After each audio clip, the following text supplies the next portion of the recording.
Woman says her pastor sexually abused her for 2 decades, starting when she was just 16. His response? He's calling it a smear campaign. Accuse woman of fabricating complaint as part of smear campaign Assemblies of God Executive Presbyter Rod Loy and the First Assembly of God in North Little Rock, Arkansas. Asks the Circuit Court of Pulaski County to dismiss a recent lawsuit from a former member who claims Loy sexually abused her for 20 years, beginning when she was 16 and continuing after she was married.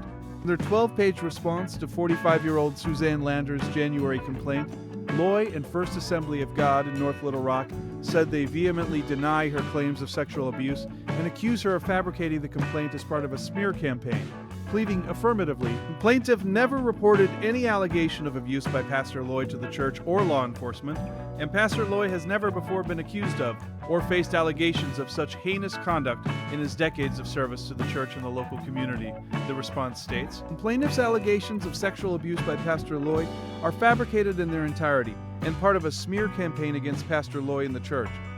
The church and Loy's response filed on Wednesday pleads all affirmative defenses as set forth under Rule 12A of the Arkansas Rules of Civil Procedure, including the ecclesiastical abstention doctrine, which prevents civil courts from deciding disputes that require interpretation of religious doctrine or church governance.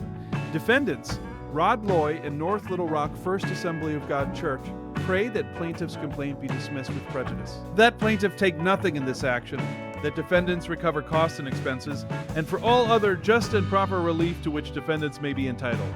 Loy and his megachurch asked the court. Following Lander's allegations in January, Loy stepped back from his duties as one of 21 executive presbyters on the Assemblies of God's National Executive Presbytery Board.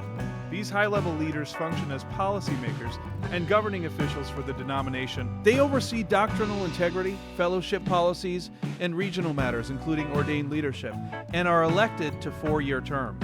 Loy, who has been the senior pastor of First Assembly of God in North Little Rock, Arkansas since 2001, was elected as the Gulf Area Executive Presbyter in August 2023. His church was ranked as the 3rd largest Assemblies of God congregation in the United States, with more than 16,500 members in 2017, according to official denomination records. First Assembly of God has also helped to plant more than 1,350 churches in 63 nations. Lander alleges that only months after she began attending the church as a teenager in 1996, Loy, who was then serving as executive pastor, initiated sexual abuse.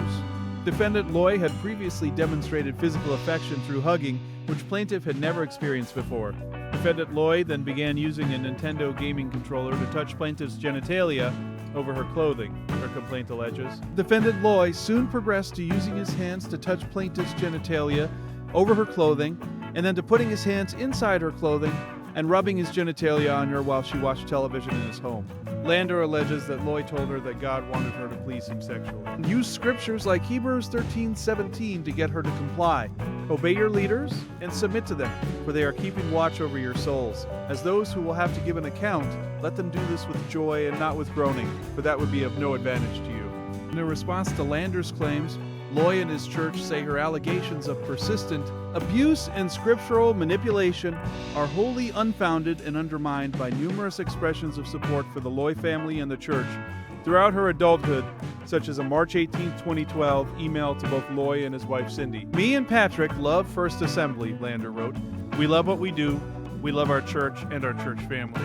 Beyond that is a love and commitment to the two of you. It's not just a job. You are not just our bosses. You are family, and we love nothing more than serving you and spending our lives with you. The email from Landers to Loy and his wife, and copied to her husband, states in part. We probably don't say it or convey it enough. We love you and are committed to you forever. Our prayer has been, and always will be, something very similar to the words of Elisha. As surely as the Lord lives and as you live, we will not leave you. Lander's lawsuit claims that Loy's abuse spanned from 1996 to 2016, including while she was married. She alleges that from 1996 to 1998, when she was still a minor, Loy forced her to performed oral sex on her, and raped her in multiple locations: his church office, the storage closet, nursery, junior super church room, church parking lot, and his home. Lander further claims in her lawsuit that she was controlled by Loy for the first 18 years of her adult life.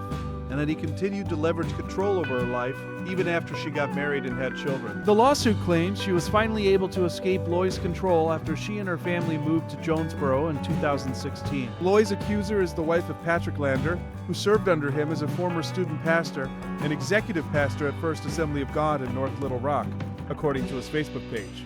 Patrick Lander later served as campus pastor at First Assembly of God, Northeast Arkansas. Lander claims she only realized she had suffered abuse after she started therapy 3 years ago for complex PTSD, severe anxiety, depression, and neurological impairment.